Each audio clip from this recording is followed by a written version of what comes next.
What is your take on this?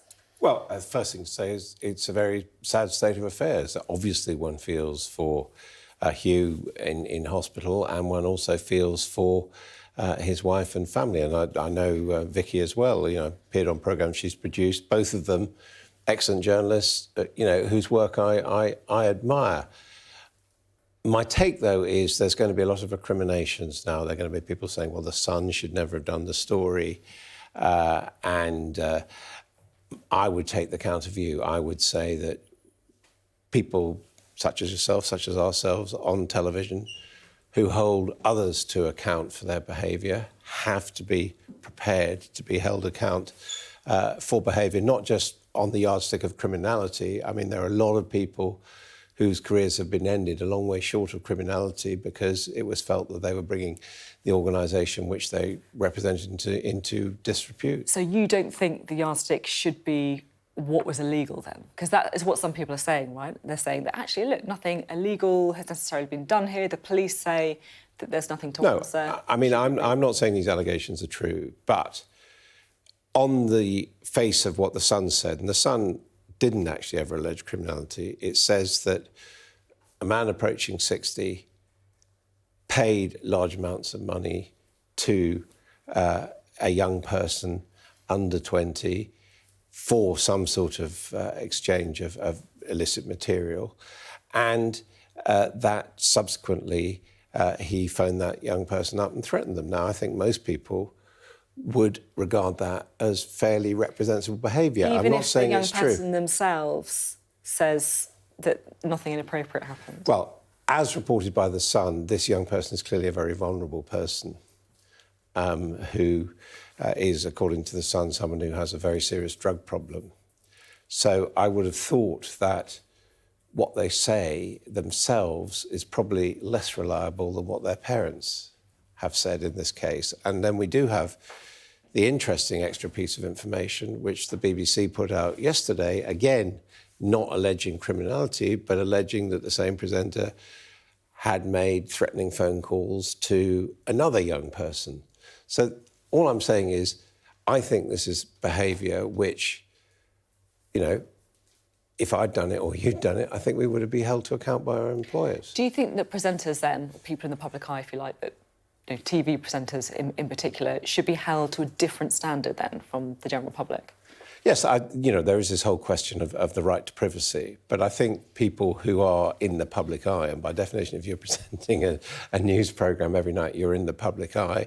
If you are subject to personal profiles, talking about your life and your experience, because that's good publicity for you, I do think you expose yourself more to examination than someone who's leading a quiet life elsewhere. Although, as you know, you worked for the News of the World once. I mean, people we've never heard of who do, shocking things, they can find themselves in the newspapers as well. Yeah, although I feel like the privacy standards have changed quite fundamentally. Well, that, I think, is one thing, again, which we should look at. I mean, people are saying, privacy standards aren't tight enough.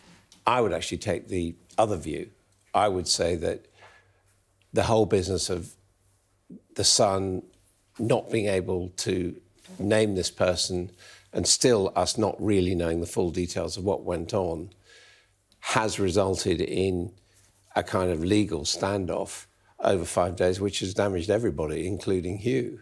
And, had the story been published, he could have come out and said, not true, and effect is all over, and the consequences for The Sun probably would have been, certainly that it would have been sued and had to pay out a lot of money, and possibly, as happened to the News of the World over phone hacking, it might have gone out of business. What do you think about the BBC's role here? Do you think that the BBC has questions to answer?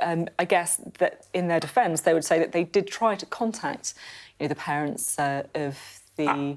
I mean, I think they've been caught out. I think it's possibly understandable. But, with hindsight, a fairly serious complaint was made, and it does surprise me where over that period since May the 19th, it's not really clear that they spoke to Hugh at all about it. And now, they get lots of complaints about a lot of people, but I think Tim David would probably accept that, they should have done that. That said, I think once the Sun went to it with allegations, I think the BBC's handling of this has been exemplary. I mean, their news operation has reported it as, just as firmly as Sky News, and they have been prepared to hold themselves to account for the way they've behaved. So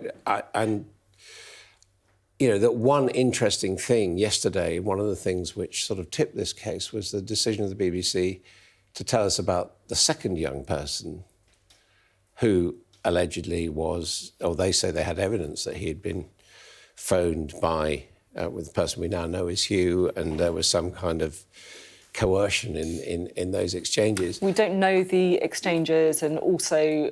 Yeah, but they told us. It seemed like they were effectively threatening to expose him. Yeah, but the BBC told us that it was about the same person, which they didn't have to do.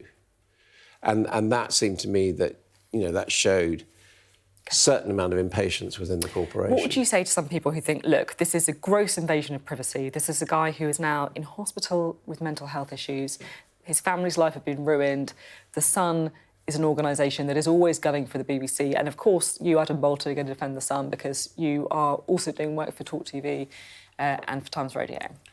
Well, I wouldn't work for them if I thought, what people were doing were wrong. I think people do make mistakes. I wouldn't defend a lot of the things which have happened at Fox News, for example. But I take the view, and I'm someone who've had my own private life, double-page spreads in tabloid newspapers, someone saying that if you do take action, you have to be prepared for the consequences of daylight being cast on it. People can make their own judgments whether they think it's particularly culpable or not. What would be wrong is if this is all made up and fabricated and it's not true. But so far, we have not had any denial, specific denial of the allegations raised against the person we now know as Hugh Edwards by anybody, by his wife or anybody else. They've simply said they're going to respond. So at the moment, it looks like it's, as indeed the Director General of the BBC said, legitimate public interest. Thanks very much, Adam. Always good to talk. Thank you for coming on the show.